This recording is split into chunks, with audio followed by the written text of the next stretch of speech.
प्रस्ताव है कि 1.5 लाख भारतीय ट्रक चालकों पर असर पड़ेगा। उन्होंने प्रस्तावी जो ट्रक चालकों की जगह अमेरिका सैन्य पूर्व सैनिकों को नियुक्त करने का प्रस्ताव रखा है, जिसमें करीब 1.5 लाख भारतीय, खासकर पंजाबी और सिख ट्रक चालकों पर प्रभाव होगा। क्या कहते हैं सर?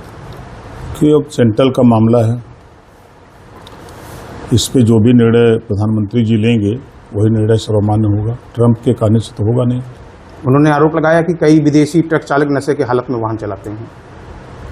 अब उनका आरोप है, आरोप सिद्ध हो तब न माना जाए, कहने से नहीं न मान लिया जाएगा।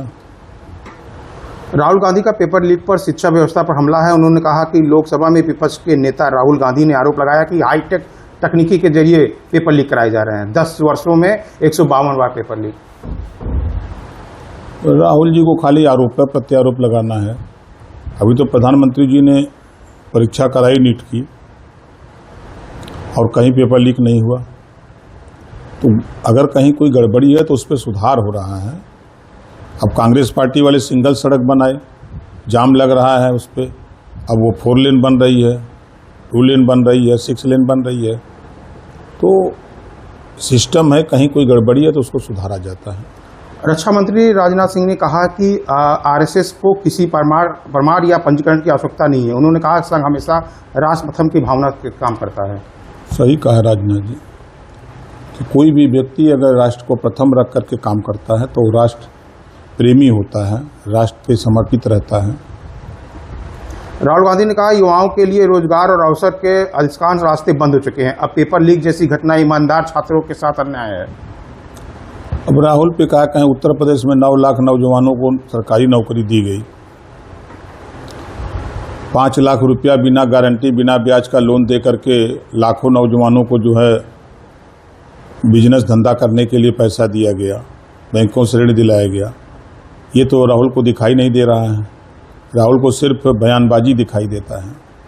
20 जुलाई को अनशन समाप्त करेंगे सोनम वांगचुक। सामाजिक कार्यकर्ता सोनम वांगचुक ने कहा कि सांसद मार्च में भाग लेने के बाद 20 जुलाई को अपना अनिश्चितकालीन अनशन समाप्त करेंगे। वो तो स्वतंत्र हैं, जब चालू करें जो बंद करें वो तो स्वतंत्र है, खुद है। राम मंदिर दान अनियमितता को लेकर सूत्रों के अनुसार श्री राम जन्म तीर्थ क्षेत्र ट्रस्ट के दान में जुड़ी कथित व्यक्ति अनियमितता की जांच कर रही एसआई सोमवार को सुप्रीम कोर्ट में अंतिम रिपोर्ट सौंपेगी। निश्चित है, जब सुप्रीम कोर्ट ने डिमांड किया है कि एसआईटी अपनी रिपोर्ट हमारे यहाँ सौंपे तो एसआईटी सुप्रीम कोर्ट अपनी रिपोर्ट सौंपेगी। बद्रीनाथ मंदिर के पूर्व अधिकारी के यहाँ स्टाई का छापा पड़ा है। उन्होंने ठिकाने पर विदेशी मुद्रा, महंगा केसर और अन्य सामान बरामद किया। पूछताछ के बाद उन्हें गिरफ्तार भी किया है। बद्रीनाथ मंदिर निश्चित है कि कानून कोई भी अपने हाथ में लेगा, गलत कानून काम करेगा तो कानून उनके साथ अपना काम करता है। आंध्र प्रदेश में पत्नी ने प्रेमी के साथ मिलकर पति की हत्या की। मंदिर दर्शन के दौरान ये घटना की है। दोनों आरोपियों को पुलिस ने गिरफ्तार कर लिया। क्या कहना चाहेंगे? तो निश्चित है कि कानून का राज है, कहीं कोई घटना करेगा तो पुलिस त्वरित कार्रवाई करती है, गिरफ्तार करती है। गाजीपुर गैंगरेप की हत्या में सुप्रीम कोर्ट सख्त है। 4 वर्षीय बालक को सुप्रीम कोर्ट ने निजी अस्पताल पर तत्काल लगाई है, जिन्होंने इलाज के लिए किया है, और तत्काल संभव हो अस्पताल भेजना चाहिए। इस पर क्या कहेंगे? 4 वर्ष के साथ हम इसकी निंदा करते हैं, ऐसा नहीं होना चाहिए। जिन लोगों ने किया है उनके खिलाफ कड़ी से कड़ी कार्रवाई सरकार करेगी। मध्य प्रदेश के यूसीसी पर सीएम उन्होंने कहा है कि हिंदू और मुस्लिम के लिए अलग अलग कानून नहीं होना चाहिए, सभी नागरिकों के समान कानून होना चाहिए। जब राम एक शादी कर सकेंगे तो रहीम 4 शादी क्यों? निश्चित है, जो मुख्यमंत्री जी ने कहा है कि देश एक है, कानून एक है, प्रधानमंत्री एक है, राष्ट्रपति एक है, तो फिर 2 कानून कहाँ से लाया जाएगा? उन्होंने 3 तलाक की भी बात कहा है कि कानून सिर्फ कार्रवाई हटेगी, 3 तलाक कहने से कोई तलाक नहीं होता। जो कानून पास है, देश संविधान से चल रहा है, और कानून से हट करके कोई काम करेगा तो फिर निश्चित है कि उसके खिलाफ कानून भी काम करेगा। कांग्रेस सांसद मोहम्मद जावेद ने बयान दिया है कि उन्होंने कहा कि उर्दू हिंदुस्तानी की भाषा है, ये बाहर से नहीं आई, जबकि संस्कृत और अंग्रेजी बाहर से आई। उन्होंने ये भी कहा है कि हिंदी और उर्दू भारत की अपनी भाषाएं हैं, उन्हें समाप्त नहीं किया जा सकता है। सही कहा है। संस्कृत और अंग्रेजी बाहर आने की बात कह रहे हैं, बाहर से आई है। अब देखिए, उनका अपना मत है और देश की राष्ट्रभाषा हिंदी है, पूरे देश में हिंदी लोग बोलते हैं, और निश्चित है कि अंग्रेजी का प्रचलन जो है वो विदेशी लोगों के द्वारा शुरू किया गया था। जवाहर यूनिवर्सिटी की बात करें कि रामपुर के संस्था पर बुलडोजर चलाया गया है, 40 से 38 बिल्डिंग पर आरोप लगाया गया, लीगल आरोप। क्या इस पर क्या कहते हैं? समाजवादी पार्टी के नेता की देन है।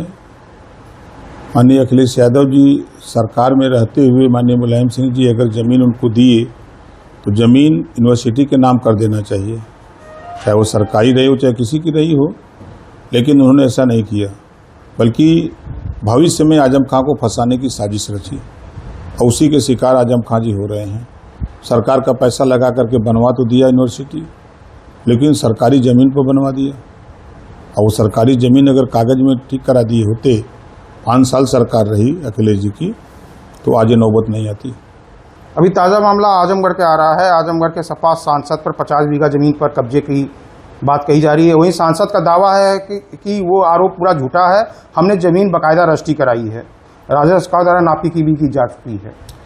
भाई रजिस्ट्री कराइए, कौन सी फैक्ट्री लगी है, कौन सी फैक्ट्री लगाए हैं कि 50 बीघा जमीनियाँ खरीदे हैं, इसका खुलासा करें कि 50 बीघा जमीन आपने खरीदी तो पैसा कहाँ से आया, इसका खुलासा सांसद जी को करना चाहिए। कहा जा रहा है वो जलचर जमीन है, तालाब है, वो है, इस तरह की है। वो चाहे समाजवादी पार्टी तो पूरे देशवा की जमीनियाँ कब्जा कर ले सपाई सब, उसी में धर्मेंद्र यादव जो कब्जा कोई नई चीज़ नहीं है, ये जल जमीन सब कुछ कब्जा करने की स्थिति में है। यादव को देखना नहीं चाहता, उसकी जमीनियाँ छीन ले रहे हैं।